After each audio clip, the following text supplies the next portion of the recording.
4 দিনেও জলাবদ্ধতা মুক্ত হয়নি চট্টগ্রামের বায়েজিদের হাজীপাড়া।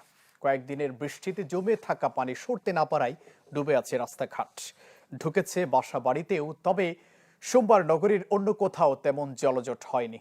এর মধ্যে বাকলিয়ার বীরজা খাল ঠিক মতো পরিষ্কার না হওয়ায় ক্ষোভ জানিয়েছেন সিটি মেয়র।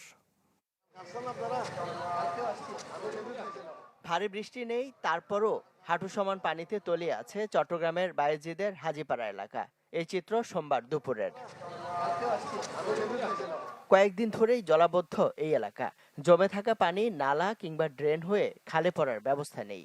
ফলে সড়ক বা বসতবাড়ি ভবন থেকে পানি না সরায় যাতায়াত সহ নিত্য কাজে চরম ভোগান্তিতে পড়ছেন স্থানীয়রা। তো খেলার সাথে আমাদের ড্রেনের সাথে কোনো সংযোগ নেই, যার কারণে কি আমরা বিভিন্ন আমাদের পুরো হাজিবারের মধ্যে মধ্যম হাজিবারের পানিগুলো জমে থাকতেছে। নালাটা যদি সংস্কার করে দেয় তাহলে আমাদের পানিগুলো চলে যায়, আর নইলে বৃষ্টি হলে 4-5 দিন আমাদের আমরা পানিবন্দি অবস্থায় থাকি। খালের অবস্থা দেখবেন ঘন্টাখানিক পরে খালি পানি নেই, কিন্তু এখানে পানিগুলো জমে আছে। এই যে পয়েন্টগুলো চিহ্নিত করতে হবে এক্সপার্ট দিয়ে।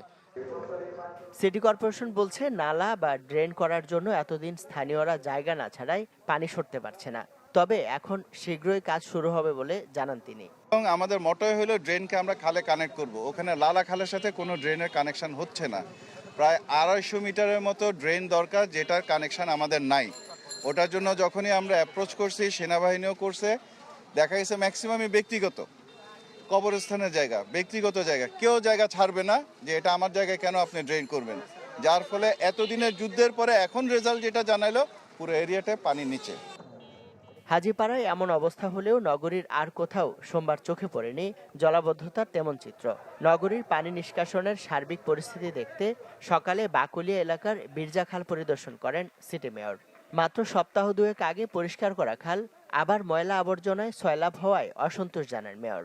ময়লা তুলে খালের পাড়ে রাখারও সমালোচনা করেন তিনি। যে পরিমাণে কাজ আমরা হয়তোবা মনে করেছিলাম যে ক্লিন হওয়ার কথা, সেখানে আমরা আজকে এটা দেখতে পাচ্ছি প্রচুর পরিমাণে ময়লা এখানে পড়ে আছে।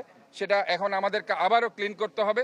আমাদের সিটি কর্পোরেশনের যে স্পেশাল টিম আছে, তারা আগামীকাল থেকে আবার এটা ক্লিন আপ কার্যক্রম শুরু করবে। খালের মুখগুলো বর্ষা মৌসুমে নগরবাসীকে স্বস্তি দিতে জলাবদ্ধতা নিরসনে নানামুখী উদ্যোগের কথা জানান সিটি মেয়র।